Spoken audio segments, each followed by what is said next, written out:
नमस्कार, मैं अभिषेक कुमार और आप देख रहे हैं the news launcher. The news launcher की इस विशेष परिचर्चा में आपका बहुत बहुत स्वागत है। बिहार की राजनीति गर्म है। जनाधार को लेकर जनता दल यूनाइटेड एक तरफ संघर्ष कर रही है तो दूसरी तरफ अपने अस्तित्व को लेकर भी संघर्ष कर रही है।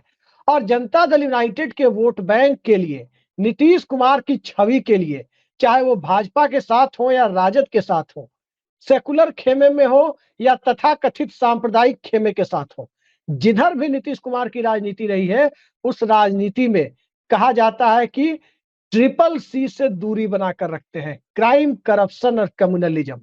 लेकिन अब एक ऐसी परिस्थिति आकर खड़ी हो गई है जिसमें वक्फ बोर्ड के मुद्दे पर एक लाइन लेनी होगी। एक लाइन कि संसद में इसे पेश किया जाए या नहीं किया जाए। नरेंद्र मोदी सरकार जो नीतीश कुमार की बैसाखियों पर टिकी है, वो अपना रवैया बदले। लेकिन ये क्या, केंद्र सरकार के प्रस्तावित बिल के खिलाफ सड़क पर उतरा पटना का और बिहार का एक जाना माना संगठन जिसका 2-3 राज्यों तक काफी प्रभाव है, इमारतें सरिया। इमारतें सरिया के अंदर आज बड़ी विचित्र स्थिति देखने को मिली।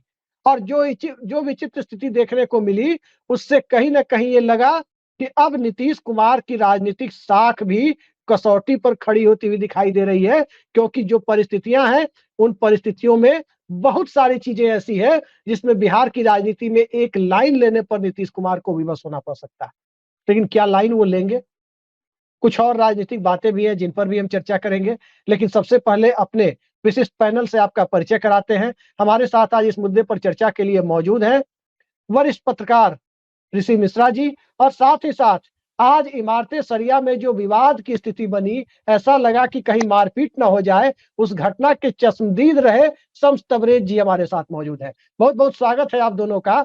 और सबसे पहले हम अपने कंट्रोल रूम से आग्रह करेंगे कि जरा वो परिस्थिति जो वहां पर इमारतें सरिया में उत्पन्न हुई है और दो गुटों में विवाद की स्थिति बनी है, उस फुटेज को दिखाया जाए। बात करते हैं, काहे बंद करे सर? बोले बंद, क्या बात करते हैं? क्यों बंद करे ये बताइए। चेयरमैन खुद ही मीटिंग बुलाएंगे ट्रस्ट के बाद, जो फैसला करना वो किया जाएगा। ऐसे नहीं होगा। हमारा एकदम फिल्म की आदत करोगे, इमारत की हत्या करेंगे।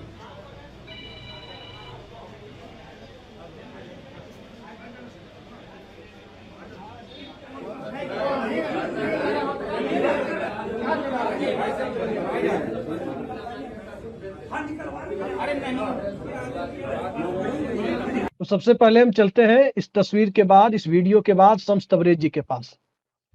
तबरेज भाई, क्या आप तो वहां मौजूद थे? ये पूरा मुद्दा क्या है, जरा हमारे दर्शकों को आसान भाषा में बताइए कि आज हुआ क्या। इमारतें सरिया ने तो नीतीश कुमार के दावते इफ्तार का भी एक तरह से बाइकआउट किया। उन्होंने अपना सांकेतिक विरोध जताया, लोकतांत्रिक तरीके से विरोध जताया। अलग अलग मुस्लिम संगठन भी प्रस्तावित वक्फ संशोधन बिल के खिलाफ सड़क पर है। आज कौन सी परिस्थिति हो गई इमारतें सरिया में? काफी नाम है, काफी प्रतिष्ठा है इस संगठन की, लेकिन ये परिस्थिति कैसे बन गई वहां पर आज? सबसे पहले तो मैं नमस्कार कर अभिषेक जी को धन्यवाद देना चाहता हूं, क्योंकि मैं पहली बार आपके चैनल पर जुड़ा हुआ हूं। मैं आज अपने प्रदेश अध्यक्ष राजेश राम जी के यहाँ बैठा हुआ था, तो मेरे को अचानक फोन आया फहद रहमानी का, जो वली रहमानी साहब के बेटे हैं जी। कि आप कहाँ हैं? तो हम बोला कि हम तो यहाँ अध्यक्ष जी के यहाँ बैठे हुए, तो अध्यक्ष जी से आप मेरी बात करा सकते हैं। मैंने बात कराया, तो बात कराने के बाद वो फिर हमको कॉल किए कि आप हमारा शरिया आ सकते हैं। तो हम बोला किस लिए, कोई बात है क्या? तो मैं गया वहाँ गया तो वहाँ पुलिस की छावनी पूरी लगी हुई थी, अंदर भी काफी भीड़ थी। तो वहाँ अंदर जाने के बाद जब फहद रहमानी साहब से मेरी बात हुई, तो फहद रहमानी साहब वही बताए कि ये खालिद अनवर का चाल है कि 26 तारीख को जो इमारत शरिया जो धरना दिया था वक्त पर, उसको वॉकआउट करने के मतलब वापस लेने के लिए और उस मुद्दे पर दोबारा कोई चर्चा नहीं करने के लिए ये खालिद अनवर दबाव बना रहे वाया संजय झा। ये खालिद अनवर कौन है? जो एमएलसी है जेडीयू के, वही ना? खालिद अनवर वही है जो दीन बचाओ देश बचाओ में वली रहमानी को पेश करके एमएलसी बने थे, वही खालिद अनवर है। खालिद अनवर, वहाँ दो गुट है, एक खालिद अनवर का गुट है और एक वली रहमानी के बेटे लोग का। तो वली रहमानी के बेटे ही गद्दी नकली हो गए, जो फैसल रहमानी अभी वहाँ के ये हैं, और खालिद अनवर वो दोनों में चल रहा है। अचानक आज एक नोटिस आ गया कि आप लोग फिर से इलेक्शन कराइए क्योंकि वो गलत तरीके से बन गए हैं। तो अभी इलेक्शन हो रहा था और अचानक देखा कि दोनों ग्रुप में खूब चिल्ला-चिल्ली होने लगा। नहीं नहीं, तो ये नोटिस किसने इशू किया है, किसने जारी किया है कि पुरानी कमेटी भंग कर फिर से इलेक्शन कराइए? ये मतलब क्या नाम है, खालिद अनवर के थ्रू किसी को भेजा, मैंने वो नोटिस पढ़ा नहीं। सरकार के तरफ वो जवाब आया है कि मतलब भेजा गया, तो ये लोग जवाब बना ही रहे थे कि दोनों गुट में मार स्टार्ट हो गया। पूरा गाली गलौज चिल्ला चिल्ली दोनों में, एक दूसरे को दलाल ये वो अपना चल रहा था, काफी लंबा टाइम तक चलता ही रहा। फिर हम लोग जी। अंदर ताला बंद कर दिया गया था, बाहर काफी फोर्स भरी हुई है। तो फिर हम बोला कि भाई हम लोग को जाना है, घर जाना है, क्योंकि अफ्तार का टाइम हो रहा। तो हम निकल गए, फिर हम आए बाहर आए, मेरी गाड़ी बाहर लगी हुई थी, हम गाड़ी स्टार्ट करके चले। फिर उस बीच आपका फोन आया तो हम बोला कि इसका चर्चा किया जाए। जी, लेकिन ये बताइए तबरेज भाई, ये चीज समझ में नहीं आ रहा है कि कमेटी को भंग करने के लिए चाहे वली रहमानी का परिवार हो या खालिद अनवर हो, जो कोई भी गुट है वहां पर, जो एक इलेक्टेड कमेटी है, जहां तक मैं समझ पा रहा हूं कि ये कमेटी चुनाव के नहीं द्वारा इलेक्टेड चुनी गई है, चुनी इलेक्टेड है, गई है, सिलेक्टेड नहीं है, इलेक्टेड है। इलेक्टेड है। जी। इलेक्टेड वो कमेटी को भंग करने का प्रोसेस क्या है, और आखिर उस प्रोसेस के तहत कोई आया है या बिना प्रोसेस के कोई कह रहा है कि नहीं इसको नहीं भंग कर दिया जाए? नहीं नहीं, बिना प्रोसेस के करा जा रहा है। बिना प्रोसेस को उसको कमेटी को भंग कर करके री इलेक्शन भी कल है। कल हम्म। सुना कि री इलेक्शन भी उसमें होना है, जबकि उसमें उनके पास इलेक्शन तो वो करा लेंगे, लेकिन वोट कौन हम्म। देगा, उनके पास मेंबर भी नहीं है। आज के डेट तो में ये खालिद नौबत अनवर, क्यों आई है विवाद की? ये तुरंत कमेटी भंग करो, फिर से इलेक्शन कराओ, विवाद हो जाए, मारपीट हो जाए, ताकि हमारा जबकि टर्म शरिया भी इस पूरा नहीं हुआ है। नहीं नहीं, उनका मकसद ये है कि हमारा शरिया इस मामले में इन्वॉल्व ना हो, हम्म। वक्त के मामले में, हम्म। वही मकसद है। वो लोग डायरेक्ट खालिद अनवर को ही बोल रहे थे, खालिद अनवर क्योंकि इसमें इन्वॉल्व है, वो लोग खालिद जी। अनवर को ही बोल रहे थे, क्योंकि खालिद अनवर वो गाइड हो रहे हैं संजय झा से, और संजय झा इसको रोकना चाह रहे हैं। ये जो धरना और ये वक्त के खिलाफ, जो बिल के खिलाफ जो हो रहा है, उसको वो रोकना चाह रहे हैं। हम्म।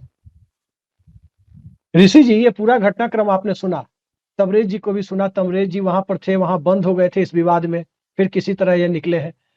इस पूरे मामले को लेकर बिहार में चूंकि सत्ता के शीर्ष पर नीतीश कुमार है, और अल्पसंख्यक समुदाय का एक ठीक ठाक भरोसा भी रहा है कि चलो एनडीए के साथ हो या उनके साथ हो, जब तक सत्ता में है तब तक उन्हें एक सुरक्षा को लेकर, कोई सामाजिक सुरक्षा को लेकर, राजनीतिक सुरक्षा को लेकर किसी प्रकार का की चिंता नहीं होती है।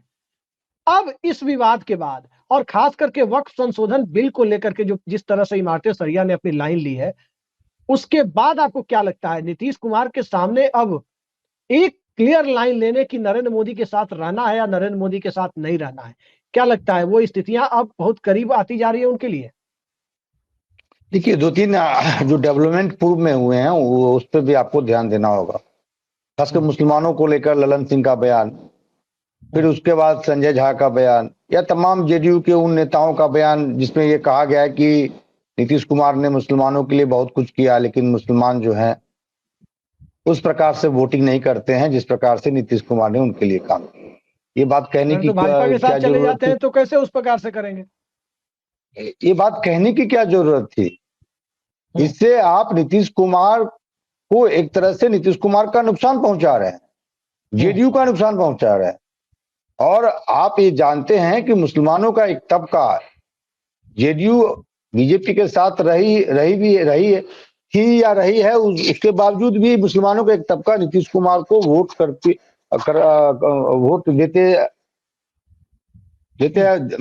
देते हैं। तो ये बयान देने की क्या जरूरत थी? दूसरी बात, वक्फ बोर्ड को लेकर जो स्टैंड जेडीयू ने लिया, पार्लियामेंट में आपने देखा ललन सिंह का स्टैंड, तमाम जो जेडीयू के नेता हैं उनका स्टैंड। अब मुझे लगता है कि जो डेवलपमेंट हो रहे हैं जेडीयू में, खासकर इस मुद्दे को लेकर, तमाम चीजें जो है नीतीश कुमार को नहीं बताया जा रहा है, क्योंकि नीतीश कुमार इस प्रकार के नेता रहे नहीं। इस प्रकार का डेवलपमेंट यदि हो रहा है, चुनाव कराने की नौबत आ रही है, खासकर उस संस्था में जहां इलेक्शन के द्वारा लोगों को नामित किया गया है, एक प्रक्रिया के तहत, एक प्रोसेस के तहत, और उसको आप किसी व्यक्ति के इशारे पे या किसी व्यक्ति के चाहने पे उसको डिसॉल्व करके फिर से री इलेक्शन कराएंगे। तो ये तो जेडीयू को क्लियर करना होगा आपका स्टैंड क्या है वक्फ बोर्ड को लेकर। हालांकि खालिद अनवर का 2-3 दिन पहले मैं बयान देख रहा था कि जो भी वक्फ बोर्ड में जो भी समस्याएं हैं, जो भी लोगों का मतलब एक अपना अपना रिजर्वेशन है, उसको सुना जाएगा। तो सवाल ये उठता है कि सुना कब जाएगा, जब इसको लेकर तो जेपीसी बनाया गया, और जेपीसी में ज्वाइंट पार्लियामेंट कमेटी में जो लोग विपक्ष के थे, उन्होंने तो अपनी बातों को रखा, उनकी बातों को एक तरह से अनसुना कर दिया जगदम्बिका पाल ने, वही उसको चेयर कर रहे थे। तो सवाल ये उठता है कि जेडीयू को, नीतीश कुमार का जो अपना एक ये रहा है कि ट्रिपल सी से वो समझौता नहीं करते हैं। अब तो ये लग रहा है कि वो ट्रिपल सी में एक सी से समझौता करते हुए दिख रहा है। ट्रिपल सी में तीनों सी से समझौता करते हुए दिख रहा है। कई ऐसे प्रकरण हुए हैं। नहीं, उस प्रकरण पर हम आएंगे, कहीं ना कहीं पर चर्चा करेंगे। हाँ, तो कहीं ना कहीं नीतीश कुमार को स्टैंड लेना होगा वक्फ बोर्ड वाले मामले में। और देखिए, ये जो गुस्सा है, शम्स भाई भी इसको लेकर अपना मतलब अपने विचार रखेंगे कि मैं सही कह रहा हूं या गलत कह रहा हूं। जिस प्रकार से कई मुस्लिम संस्थानों ने क्या कहते हैं, जो ये इफ्तार पार्टी का विरोध किया है, वक्फ बोर्ड को लेकर विरोध किया है, एक तरह से जेडीयू का, एलजेपी का, तमाम एनडीए के जो घटक हैं उनका बायकॉट किया है, ये उसका आक्रोश कहीं न कहीं रिफ्लेक्ट होता हुआ दिख रहा है। जी, खालिद अनवर, संजय झा, जैसे आप बता रहे हैं जी, मैं खत्म कर रहा हूँ। तो ये कहीं न कहीं ये आक्रोश है, और इस डेवलपमेंट का, इस पॉलिटिकल इक्वेशन को कहीं न कहीं दबाने का प्रयास किया जा रहा है। तो भाई आप स्टैंड लीजिए ना, आपका स्टैंड बिल्कुल क्लियर नहीं है। एक तरफ कहते हैं ट्रिपल सी से समझौता नहीं करते हैं, और अब आप समझौता करते हुए दिख रहे हैं, क्योंकि मुस्लिम संगठनों का वक्फ बोर्ड को लेकर जिस प्रकार से भाजपा पेश कर रही है पार्लियामेंट में, उन लोगों का ऐतराज है। तो उन लोगों को कॉन्फिडेंस में लेने की जरूरत है, उनसे बात करने की जरूरत है। आप बात नहीं करेंगे और कहेंगे कि हम मुसलमानों को हितैषी है। जी बिल्कुल, मैं अभी आ रहा हूं आपके पास। तबरेज भाई, ये बताइए, चूंकि आप कांग्रेस पार्टी से जुड़े हुए हैं राजनीतिक तौर पर, लेकिन आज कांग्रेस के प्रतिनिधि के तौर पर मैंने आपको नहीं बुलाया है। आज मैंने आपको एक मुस्लिम समाज के एक प्रबुद्ध प्रतिनिधि के तौर पर मैंने आपको आमंत्रित किया है। चूंकि आप उस घटना के समय वहां थे, तो एक चश्मदीद के तौर पर भी आमंत्रित किया है। ये बताइए, आप लोग देखते रहे कि बिहार में चाहे 2010 में तो बहुत ज्यादा वोट मिला नीतीश कुमार को माइनॉरिटी का, 15 में एक तरफा, चूंकि अलायंस ही दूसरा था, 20 में भी जनता दल यूनाइटेड जो कम वोटों से बहुत सारी सीटें जीती, कहीं 12 वोट से, कहीं 300, ऐसे कुछ सीटों पर फैसला हुआ। उसमें पसमानदा मुस्लिम समाज और खासकर महिलाओं के वोटों की बड़ी भूमिका मानी जाती है। चाहे जितना भी उन्हें मिला, लेकिन वो डिसाइडिंग फैक्टर था। अब आपको क्या लग रहा है, वक्फ संशोधन बिल पर क्लियर लाइन न लेने की वजह से क्या नीतीश कुमार को इसका राजनीतिक नुकसान होने जा रहा है? मैं सबसे पहले आपको बताना चाहता हूँ कि वक्फ बिल के मुद्दे पर इसमें ना पासमानदा है, ना फॉरवर्ड वाला, ना बैकवर्ड वाला कोई मामला नहीं। सारे मुस्लिम संगठन एक हो गए हैं वक्फ के मामले में, टोटल अभी एक हो गए हैं। नीतीश कुमार को इसमें ये नुकसान होगा कि जो 20 से 30% नीतीश कुमार को वोट मिलता था 2020 के इलेक्शन में, मैं बता रहा हूँ कि हर बूथ पर नीतीश कुमार को 200 से 300 वोट मिलता था। 100, 200, 300 मिला जुला करके एक विधानसभा में 10,000 वोट, 8,000 वोट ऐसा मिलता था, जो 20 से 30% बोली मोटा मोटी। वो अभी जो ये हरकत से खालिद अनवर हो या संजय झा हो, जिनके भी कथाकथित जो लोग दोहरा रहे थे, उनके दोहराने के इसको बता रहा था, तो जो 20% है वो नील हो जाएगा। इन लोग कहीं ना कहीं नीतीश कुमार को निपटाना चाहते हैं, और यहाँ पर कहीं तो दूर दूर तक नजर नहीं आ रहा कि इस हरकत से मुसलमान अब नीतीश कुमार को, जेडीयू को वोट नहीं करेंगे। जी, ये बड़ी बात आप कह रहे हैं, क्योंकि समाज के अंदर की मना स्थिति को आप समझ रहे हैं कि क्या स्थिति है। ऋषि जी, मैं आप ही के पास आ रहा हूं। क्या लगता है आपको, नीतीश कुमार के जो वोटों का समीकरण है, उस वोटों के समीकरण में आपको देखा जाए, लौकुश समाज के अलावा ईबीसी, जिसमें मेजर चंक आता है अल्पसंख्यक समाज से, इसके अलावा महादलित, ये सब एक बहुत बड़ी भूमिका निभाते रहे। और आज जब जेडीयू वोटों के समीकरण में बहुत ज्यादा जद्दोजहद करती दिख रही है, तो नीतीश कुमार भारतीय जनता पार्टी के साथ राजनीतिक तौर पर सती होने के लिए क्यों आमादा है? ये बहुत जो डेवलपमेंट जो हो रहा है बिहार में, खासकर जेडीयू को लेकर, बहुत अपने आप में आश्चर्यजनक मुझे लग रहा है। नीतीश कुमार का ऐसा रवैया नहीं था। और सवाल ये उठता है अभिषेक जी कि जिस समाज के भलाई के लिए बीजेपी क्या कह रही है कि भाई हम ये वक्फ बोर्ड में संशोधन इसलिए कर रहे हैं ताकि जो इस समाज का कल्याण हो, भलाई हो, तमाम चीजें जो हैं, एक जो भ्रष्टाचार का भेंट चढ़ जाता है। कई ऐसे लोग हैं जो वक्फ बोर्ड के नाम पे सैकड़ों एकड़ जमीन कब्जा कर रखे हैं, मतलब जो राशि आती है उस पर अवैध कब्जा कर रखे हैं, दुरुपयोग हो रहा है। तो भाई जिस समाज के भलाई के लिए आप इस संशोधन करना चाहते हैं, उस समाज को तो कॉन्फिडेंस में लीजिए, उनके नुमाइंदे जो हैं उनसे बात तो कीजिए। मैं खालिद अनवर जी से कहता हूं, अब खालिद अनवर जी का क्या रोल है नहीं है मैं नहीं जानता, लेकिन खालिद अनवर जी से कहना चाहता हूं, जमा खान से कहना चाहता हूं, ये जेडीयू के अल्पसंख्यक चेहरा है, क्या आपने इस समाज के कितने नुमाइंदे से बात किया, कहां बैठक किया? नहीं, मैं बीजेपी से पूछना नीतीश चाहता कुमार हूँ। को ब्रीफ किया या नहीं किया, ये भी तो सवाल है। मैं उसी पे कह रहा हूँ। देखिए इन दिनों चर्चा ये है, चर्चा राजनीतिक गलियारों में पटना से लेकर दिल्ली तक चर्चा ये आम है कि जो तमाम डेवलपमेंट जेडीयू या बिहार की राजनीति में हो रहे हैं, उस डेवलपमेंट की खबर नीतीश कुमार तक पहुंचती है या नहीं पहुंचती है। और मुझे ये शंका जो है, और शंका नहीं है, इसमें मुझे दम लगता है कि तमाम चीजें जो हैं उसमें से बहुत कुछ जो है नीतीश कुमार के जानकारी में नहीं है। और यदि नीतीश कुमार के जानकारी में नहीं है और आप ऐसा काम कर रहे हैं जिससे जो जेडीयू का जो सामाजिक समीकरण है उसमें डेंट लगता हुआ नजर आ रहा है, तो आप किसको कमजोर करना चाहते हैं? अच्छा, एक राजनीति के एक सुन लीजिए, एक मिनट मेरा कंप्लीट करने दीजिए। एक पत्रकारिता का कोई छात्र भी होगा तो इस चीज को आसानी से समझ सकता है कि जो समीकरण आपको मजबूत करता है, लवकुश के साथ आपने जो ईबीसी की बात की, पसमानदा मुसलमानों की बात की, और पसमानदा मुसलमानों में खासकर जो महिला वर्ग हैं वो दिल खोल कर नीतीश कुमार को वोट करते हैं, पसंद करते हैं। आप उस समीकरण को डेट करते हैं। मैं शम्स भाई से सहमत हूं कि मुसलमानों में अब कोई एक तबका नहीं बचा है कि ये तबका वक्फ बोर्ड के सपोर्ट में है और ये विरोध में है। करीब करीब पूरा जो ये कौम है इस बिल का विरोध कर रहा है। तो ये समझना होगा कि आपका जो पिलर है, आपका जो ताकत है, उसमें उसको कमजोर करने का कौन प्रयास कर रहा है? जी ऋषि भाई, हम यही आपसे जानना चाहते हैं, संक्षेप में बताइएगा, अभी फिर शम्स भाई के पास भी हम आ रहे हैं। ये बताइए ऋषि जी कि देखने में क्या आ रहा है? देखने में आ रहा है कि अब एक चिट्ठी जारी हुई 2-3 महीने पहले कि माननीय राष्ट्रीय कार्यकारी अध्यक्ष के निर्देशानुसार मनीष वर्मा की जो यात्रा चल रही है उस यात्रा को स्थगित किया जाता है। और वो चिट्ठी प्रदेश अध्यक्ष ने जारी की, कार्यकारी अध्यक्ष के निर्देशानुसार वो यात्रा रद्द हो गई। अब अभी शम्स तबरेज जी जैसा बता रहे हैं कि उन्हीं कार्यकारी अध्यक्ष महोदय, संजय झा का नाम इन्होंने लिया, उनके निर्देशानुसार खालिद अनवर वहां पर प्रभावित करने की कोशिश कर रहे हैं। ये शम्स भाई का अपना जो है, जो वहां पर मौजूद थे, इनका ओपिनियन है।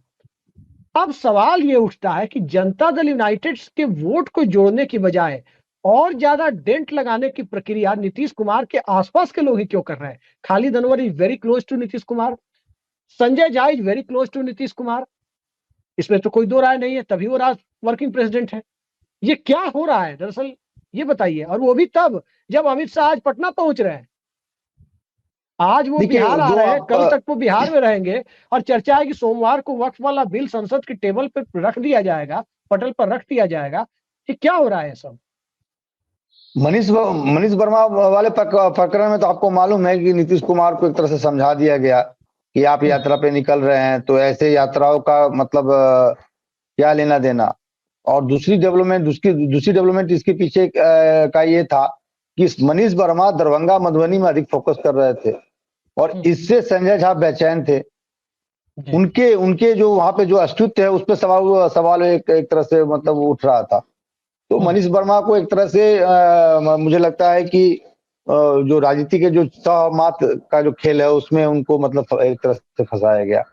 दूसरी बात ये है कि देखिए, आप भी जानते हैं और तमाम बिहार के सम्मानित दर्शक हैं जो राजनीति को समझते हैं कि बीजेपी इस बार किसी भी कीमत पे अपने व्यक्ति, अपने विधायक, अपने कार्यकर्ता को सीएम बनाना चाहते हैं। और कोई ऐसा नेता या ऐसा कोई नेता पुत्र या नेता पुत्र वधु जिसकी संभावना है कि राजनीति में लॉन्चिंग हो सकता है, ऐसे ऑप्शन को डेंट करना चाहते हैं। उसमें कुछ जेडीयू के लोग भी हैं और बीजेपी तो चाहती ही है। और घेराबंदी कैसे हो रहा है कहने की जरूरत नहीं है। 4-5 दिन पहले क्या हुआ, ऋषि जी उस पर आएंगे। मैं नाम नहीं ले रहा हूँ, मैं नाम ऋषि जी, मैं सिर्फ अरे ऋषि जी सुन तो लीजिए ना, अरे मैं नाम नहीं ले रहा, सुन तो लीजिए।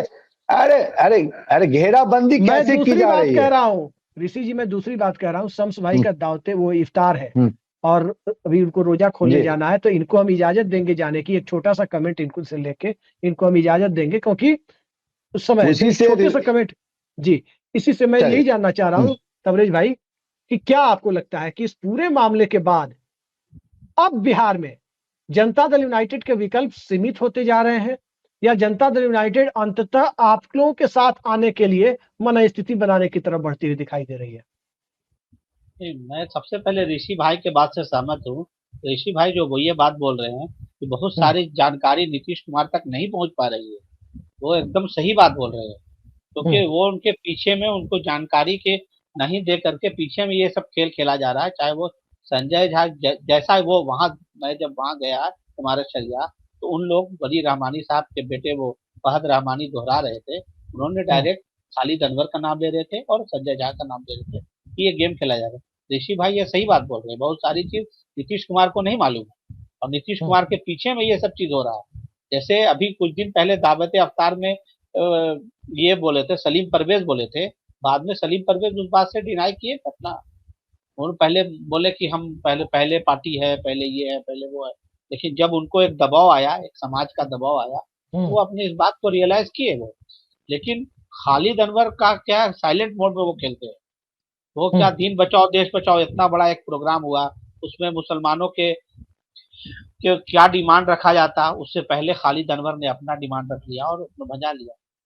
तो मुसलमानों के साथ ठगी का काम किया खालिद अनवर ने। जी, पूरी बातें आपने सामने रख दी, क्योंकि आप वहाँ चश्मदीद थे क्या क्या हुआ। बहुत बहुत धन्यवाद तबरेज भाई, और आखिरी 2 दिनों का आपका रोजा है, सब कुछ अच्छे से निपटे। बहुत बहुत धन्यवाद। और जी, ईद की अग्रिम शुभकामनाएं, बधाई हमारे शम्स भाई को और तमाम हमारे जो मुस्लिम भाई हैं और देश के तमाम जो लोग हैं सबको ईद की अग्रिम बधाई शुभकामनाएं। ऋषि जी, अब दूसरे मुद्दे पर आते हैं। एक मुद्दा सामने आया जिसने कि आज इमारत सरिया में जो हुआ, उसके बाद तारिणी दास को लेकर तमाम तरह की चर्चा है। उनका रात एक लेटर आता है कि उनके संविदा पर, कॉन्ट्रैक्ट पर जो नियुक्ति हुई है उसे रद्द किया जाता है। क्या है उसके पीछे का खेल? अब देखिए, अब तारिणी दास के तारण हरण कौन है आप भी जानते हैं, ये पब्लिक डोमेन में नाम लेने की जरूरत नहीं है। सवाल ये उठता है कि जो तारिणी दास हैं विगत 2 सालों में तो भ्रष्ट नहीं बने होंगे। संविदा पे जब बहाली होगी उसके बाद उनके बॉडी में भ्रष्टाचार का जो भूत सवार तो नहीं हो गया होगा। और तारिणी दास का जो ट्रैक रिकॉर्ड रहा है, ये तो सरकार में जो पॉलिटिकल लोग बैठे हैं या प्रशासनिक लोग बैठे हैं उनको इसकी जानकारी होगी। ऐसा क्या कारण है कि एक खास ही आईएएस जो है इस विभाग के सचिव रहे हैं? ऐसा क्या कारण है कि ये विभाग किसी एक ही पार्टी के जिम्मे हमेशा रहा है?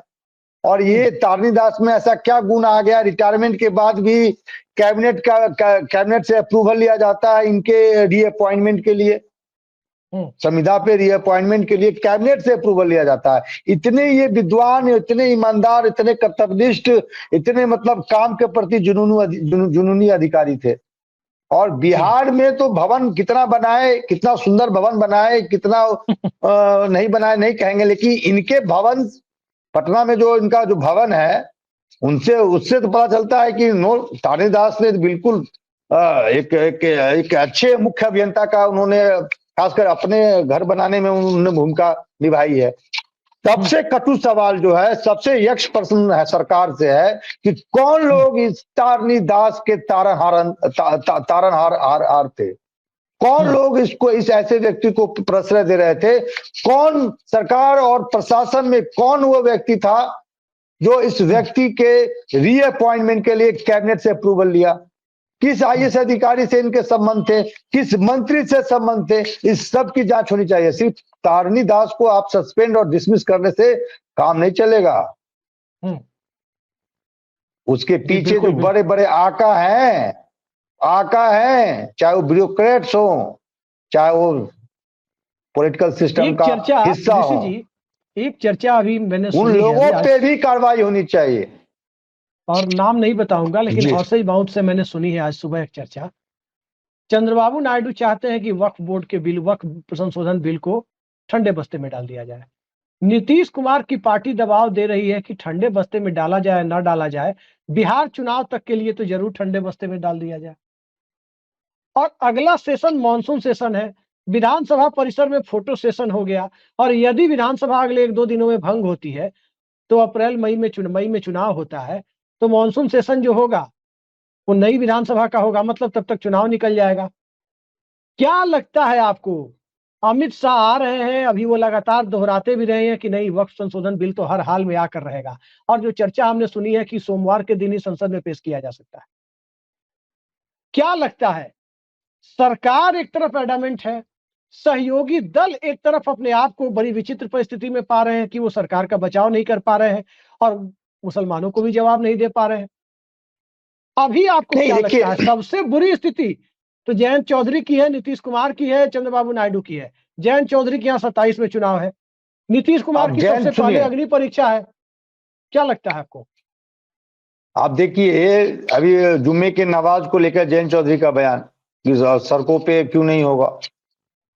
चंद्रबाबू नायडू की अपनी राजनीतिक मजबूरी है, सामाजिक समीकरण जो है, यदि वो स्टैंड नहीं लेंगे तो अगले चुनाव में उनके क्या हालात होंगे, ये किसी से छुपा हुआ नहीं है। तो नीतीश कुमार के भी वही स्थिति है। लबकुश के अलावा जिन समाज का सपोर्ट मिल रहा था, उसमें आपको कहीं ना कहीं आपके जो राजनीतिक स्टाइल है इन दिनों, जो आप अप्रोच अपना रहे हैं, उसे नुकसान उठाना पड़ रहा है। यदि रियली में आपको केंद्र सरकार पे दबाव बनाना है तो नीतीश कुमार, चंद्रबाबू नायडू और जयंत जैसे जो घटक हैं वो संयुक्त रूप से क्यों नहीं बोलते हैं कि आप वक्फ बोर्ड जो बिल है क्यों ला रहे हैं? दबाव समूह क्यों नहीं बनाते हैं ना एनडीए के अंदर? और बता दीजिए ना, एनडीए का संयोजक कौन है? अभी मुझे जानकारी नहीं है, मैं तो मतलब छोटा मोटा पत्रकार हूँ। जॉर्ज फर्नांडिस के बाद पता ही नहीं है कि कौन है। सुना था कि प्रकाश सिंह बादल थे। नहीं, प्रकाश सिंह बादल थे, शरद यादव भी थे कुछ दिनों तक, लेकिन उसके बाद कौन है? अभी एनडीए की सरकार है ना, ये नहीं है कि बीजेपी की सरकार है। एनडीए की सरकार है जिसमें जेडीयू की भी भागीदारी है, चंद्रबाबू नायडू की पार्टी की भागीदारी है, जयंत चौधरी, तमाम लोग हैं, शिवसेना है, शिवसेना शिंदे गुट है। तो एनडीए का संयोजक कौन है? किस प्लेटफॉर्म पे ये लोग बात रखें? और दूसरी बात, एनडीए मतलब बीजेपी की जो सरकार है, जो सहयोगी दलों के समर्थन से चल रही है, उतनी मजबूत नहीं है। यदि चंद्रबाबू नायडू, चिराग पासवान का भी, रामविलास पासवान का भी तो स्टाइल ऑफ पॉलिटिक्स करीब करीब वही रहा है जी। कम्युनलिज्म वाले इशू में करीब करीब वही अप्रोच रहा जो नीतीश कुमार का रहा है। तो सवाल ये उठता है कि एक तरफ आप उस कौम के हमदर्द भी बनना चाहते हैं, दूसरी तरफ प्रेशर भी नहीं बना रहे हैं। इसके कारण ये है कि इनके जो चारों तरफ, खासकर नीतीश कुमार की बात करें, जो चारों तरफ से जो इनके पिलर हैं, किचन कैबिनेट कहिए, भुजा पार्टी कहिए, उनको धीरे धीरे घेरने का प्रयास शुरू हो गया है जी। उसमें उसी में से एक ऑपरेशन, सुन लीजिए ना, उसी में से एक ऑपरेशन तारणी दास का हुआ है, उसी में से ऑपरेशन एक जो रामकृपाल सिंह का हुआ है वो हुआ है। और आगे भी जो इनके शुभचिंतक हैं, चाहे वो डॉक्टर हैं, बिल्डर हैं, ऋषि जी हैं, मुझे किसी ने बताया, आगे भी कुछ दिनों में आप देखिएगा पटना में बड़े बड़े कार्रवाई होंगे। ऋषि जी, मुझे किसी ने बताया, मैं पुष्टि नहीं कर सकता, किसी ने बताया मुझे कि बुडको, बिहार अर्बन डेवलपमेंट की जो एक संस्था है, सरकारी संस्था बुडको, वहां भी दबिश हुई है जांच एजेंसियों की। तो आप अंदाजा लगा सकते हैं कि किस तरह के हालात बने हुए हैं। आप एक बात सुन तो लीजिए, आपसे बीच में अपना लय तोड़ देते हैं। तारनी दास जी के यहाँ 12 करोड़ कैश मिले हैं और कैसा चर्चा है, 12 करोड़ का तो ईडी ने जिक्र किया अपने पत्र में, और 12 करोड़ कैश के अलावा 100 करोड़ के आसपास अचल संपत्ति का ब्यौरा मिला है। और मैं ईडी जो है तारनी दास के यहाँ जब लगातार मतलब उनसे सवाल किया जा रहा था, तो ऐसा क्या कारण है, सूत्रों के आधार पर बता रहा हूं, जैसे चर्चा है नालंदा के आसपास क्यों फोकस ईडी के अधिकारी कर रहे थे, तो बताना होगा ना, तो बताना होगा, तो आप समझ सकते हैं। तो एक तरफ उस कौम के हमदर्द बनते हैं कि भाई हम मुसलमानों के हितैषी हैं, सी से समझौता नहीं करते हैं, कम्युनलिज्म से समझौता नहीं करते हैं। दूसरी तरफ आपके पास जो ताकत है, आपके बलबूते केंद्र की सरकार है, चंद्रबाबू नायडू, नीतीश कुमार, जयंत चौधरी और चिराग पासवान, जोड़ लीजिए कितने सांसद हुए, कितने सांसद हुए, जोड़ लीजिए। अब तब भी आप दबाव नहीं बना रहे हैं और उस कौम का वोट चाहिए आपको, आप उस कौम के भलाई के लिए रिफॉर्म्स लाना चाहते हैं, तो कम से कम बातचीत तो कीजिए, टेबल पे टेबल टॉक तो कीजिए, संवाद तो कीजिए। ऋषि जी संवाद नहीं करेंगे, ऋषि जी समय कम है, आखिरी सवाल पर आ रहे हैं और हमदर्द बनेंगे। सवाल ऋषि जी, संक्षेप में आखिरी सवाल, क्या ये वक्फ बोर्ड का कानून और इमारतें सरिया वाला विवाद नीतीश कुमार और जनता दल यूनाइटेड की राजनीति को ले डूबेगा? बिल्कुल, इसमें कोई, देखिए मैंने शुरू में ही कहा, एक अदना सा पत्रकारिता का जो छात्र होगा, जो इंटर्न होगा, उनसे भी पूछिएगा कि जो सामाजिक आधार है नीतीश कुमार का, जेडीयू का, उसको यदि नीतीश कुमार और जेडीयू का यही स्टैंड रहा, तो उस सामाजिक आधार को आप मजबूत न करके उस सामाजिक आधार को कमजोर कर रहे हैं जी। और जब सामाजिक आधार कमजोर होगा तो आपकी जो पॉलिटिकल मतलब स्टेबिलिटी है वो कमजोर होगी। तो इससे नीतीश कुमार कमजोर होंगे ना, जेडीयू कमजोर होगी ना। जहां जैसे शम्स भाई बता रहे थे, ये बात सुन लीजिए, कभी कर लो, हर बूथ, हर विधानसभा क्षेत्र में 7,000, 8,000, 10,000 का वोट आपको एड ऑन हो रहा था। वो यदि आपके वोट बैंक से वो मतलब ये एक मतलब डेबिट कर दिया जाएगा, बैंक के भाषा में क्रेडिट डेबिट कर दिया जाएगा, तो फिर आप समझिए जहां क्लोज फाइट होंगे वहां क्या होगा आपका। अब बीजेपी को जैसे फर्क पड़ता नहीं है, मुसलमान तो उनको वोट करते नहीं है, तो ये ऑपरेशन चिराग है एक प्रकार का, और ऑपरेशन चिराग में खुद जेडीयू जो है भागीदारी अपनी भागीदारी दे रही है। और मैं सवाल, सबसे बड़ा सवाल यक्ष प्रश्न छोड़ के जाता हूं, क्या इन चीजों की जानकारी माननीय मुख्यमंत्री, जेडीयू के राष्ट्रीय अध्यक्ष, सर्वा बिहार ही नहीं भारत के सबसे बड़े चाणक्य कहे जाने वाले नीतीश कुमार को इसकी जानकारी है या नहीं है? चलिए जी, बिल्कुल आपने सही कहा। और निश्चित तौर पर जो ऋषि जी ने कहा कि जनता दल यूनाइटेड कई मोर्चों पर घिर रही है, अभी तक तो राष्ट्रीय जनता दल ने विधानसभा में इतनी सदासहता दिखाई कि आरक्षण चोर बीजेपी लिखा, आरक्षण चोर एनडीए लिखा, आरक्षण चोर जेडीयू नहीं लिखा था, यानी एक लूप होल छोड़कर रखे हुए थे। लेकिन अब 65% आरक्षण और जाति जनगणना का मुद्दा था ही, इन सब के बीच वक्फ बोर्ड, और ध्यान रखिए आरक्षण का मुद्दा हो, महादलित का मुद्दा हो, या इसके आगे अब देखिए वक्फ बोर्ड का मुद्दा हो, ये सब कहीं ना कहीं जनता दल यूनाइटेड के वोट बैंक पर प्रहार करने वाले मुद्दे हैं, न कि भारतीय जनता पार्टी के वोट बैंक पर प्रहार करने वाले। तो जेडीयू क्या कर रही है, किस तरह से जेडीयू को मुलम्मा दिया जा रहा है, और क्या नीतीश कुमार इन सब चीजों को समझ नहीं पा रहे हैं, या समझ बूझकर भी चुप बैठे हुए हैं, और जनता दल यूनाइटेड को गताल खाते में देखते हुए वो चुपचाप, मतलब महाभारत में वो एक बड़े पात्र हुआ करते थे, और हम लोग जब महाभारत सीरियल देखते थे तो क्या कहते थे, मैं तो बस हस्तिनापुर की भलाई चाहता हूं। दर्शक समझ जाएंगे हम किनकी बात कर रहे हैं। तो मैं तो बस हस्तिनापुर की भलाई चाहता हूं, ये सदन में जो नीतीश कुमार इसी अंदाज में कभी कभी बोलते हैं, अरे चुप बैठा तोरा कौन ची है। तो ये हस्तिनापुर की भलाई चाहने वाले मानसिकता को क्या जनता अब समझ नहीं पा रही है? दरअसल जनता दल यूनाइटेड की स्थिति विचित्र है, और कहीं ना कहीं बिल्कुल सही कहा ऋषि जी ने कि चिराग मॉडल को नए नए स्वरूप में अब आजमाने की तैयारी है। आरक्षण के मुद्दे पर कॉर्नर करा दो, वक्फ बोर्ड के मुद्दे पर कॉर्नर करा के पसमानदा वोटों को छिटका दो, आरक्षण के मुद्दे पर कॉर्नर करा के पिछड़ा अति पिछड़ा महादलित के मन में संशय पैदा कर दो, और जाति जनगणना पर तो जान ही रहे कि बीजेपी का क्या रुख है। क्या करेंगे नीतीश कुमार, फैसला उन्हें ही लेना है। भूजा पार्टी फैसले लेगी या नीतीश कुमार फैसले लेंगे, देखा जाना है। बहुत बहुत धन्यवाद ऋषि जी, इतनी महत्वपूर्ण चर्चा के लिए आपने समय निकाला। नमस्कार।